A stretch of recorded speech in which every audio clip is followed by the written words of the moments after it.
In this edition of RPP News, hospital works are underway, great news for local exporters, and you can win tickets to Drift. Hello, I'm Catie Sharp. Welcome to the latest edition of RPP News, bringing you stories from across Frankston and the Mornington Peninsula. The redevelopment of Frankston Hospital is underway with the first tower crane now on site.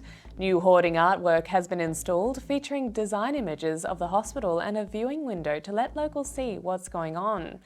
The $1.1 billion redevelopment will deliver a new 12-storey clinical services tower, 130 more beds, new spaces for mental health and oncology services, and 15 new operating theatres. Once completed, it's expected the hospital will have the capacity to treat around 35,000 more patient episodes each year, cutting wait times and reducing pressure on other Melbourne hospitals. Major construction works are expected to be completed in 2025.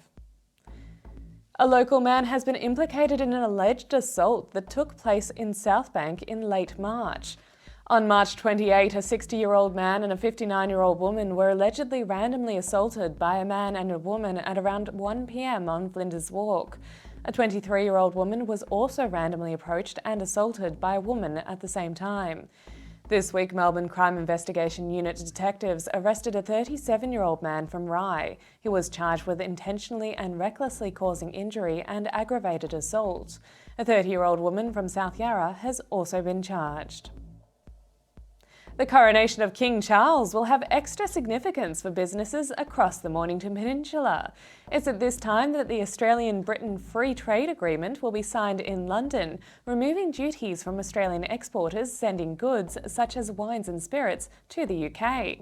British consular staff have visited Frankston and the Mornington Peninsula to meet with businesses and local councillors to detail the future trade plans.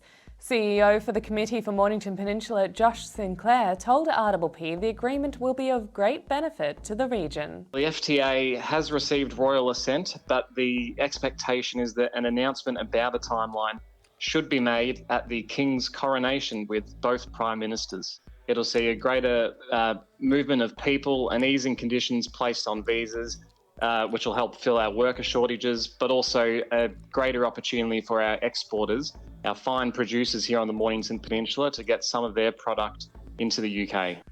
This coming Tuesday's Anzac Day marks the 108th anniversary of the Gallipoli landing in 1915. Community members wishing to commemorate Anzac Day can attend traditional dawn services, marches and remembrance services across Frankston and the Peninsula. Go to council websites for times and locations. The fire danger period ends this coming Monday on the 24th.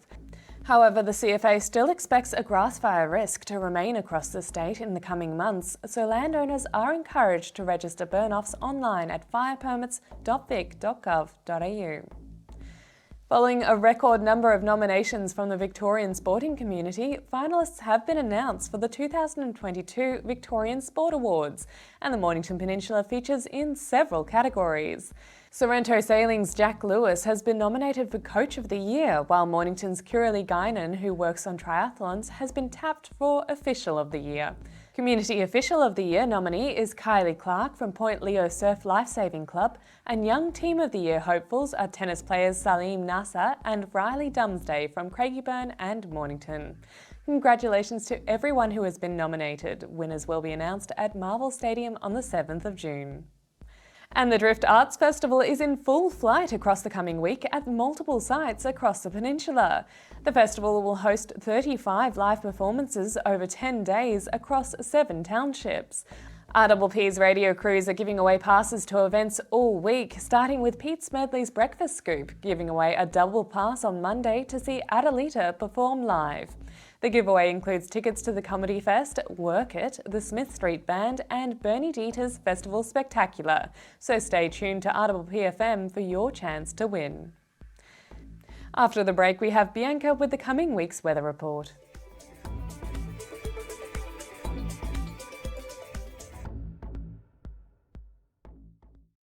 Hey, they're saying the fire danger rating's extreme. Should we go? There's no fire around here.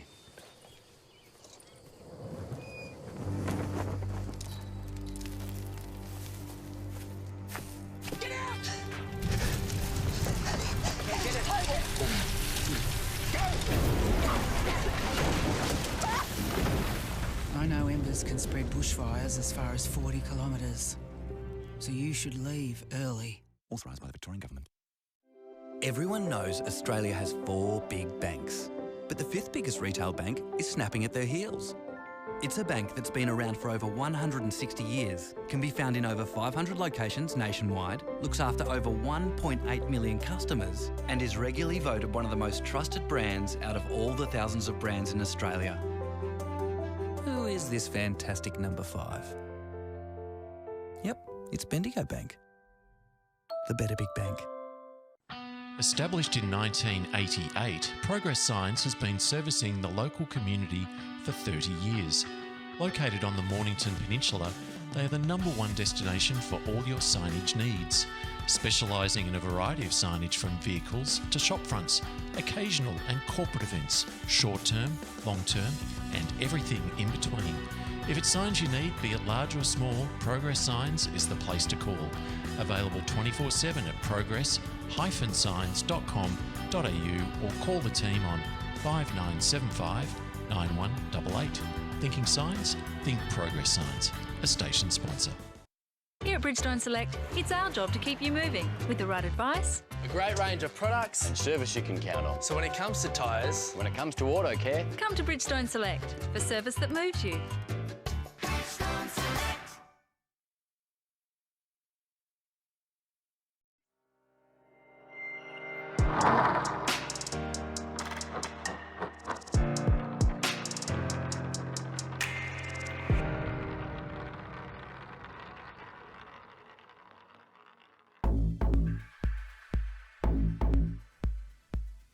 Welcome back. We go now to Bianca for this week's weather. Hello, I'm Bianca and welcome to this week's RPP weather update. Well, it wasn't as wet as we thought it would be last week, but what will happen this week? Let's dive in and find out. Today, Sunday the 23rd of April, should bring us a partly cloudy day with a chance of some rain. We should see a low of 11 and a high of 20.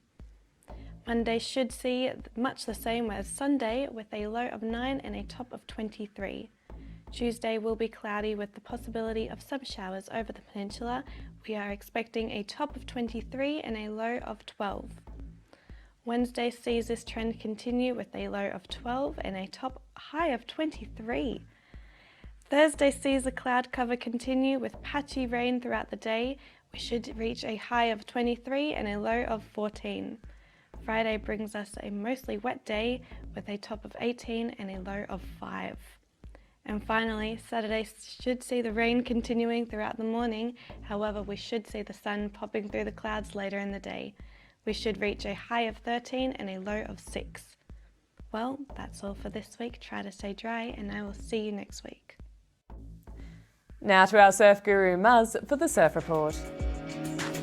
Hey, it's Muzz back with this week's Peninsula Surf Report. Looks like finally autumn is hooked in, so we've got a nice run of swell in front of us for the next week by the looks of it, and pretty much offshore winds or close to them most of the whole week. There looks like one day there'll be a slight hiccup when the front comes through, and we'll get a bit of a change and the wind will go around more to the west-southwest, but looking at it at the moment, we've got a good swell running today, which is Thursday, and it's going to run through sort of all day today into tomorrow and into Saturday, and then drop off a little bit but then come back again probably around Anzac Day on Tuesday. So yeah, should be able to get in the water, and it really looks like a promising autumn pattern at last. So it's been a little bit up and down, and even though we had a few offshore days, we've really had a mixture of waves,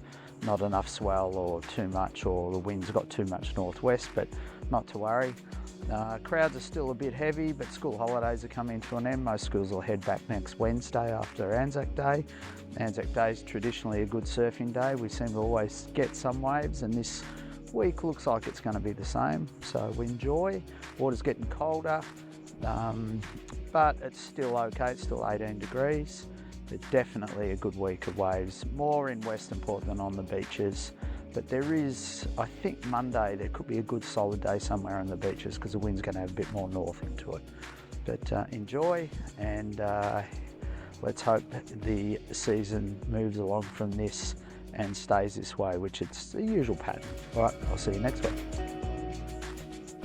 And that's all from our team here at RPP News, serving the community with stories that matter to you. Keep watching and do tell your friends. Bringing you the news from coast to coast across Frankston and the Mornington Peninsula, I'm Catie Sharp. See you for the next edition.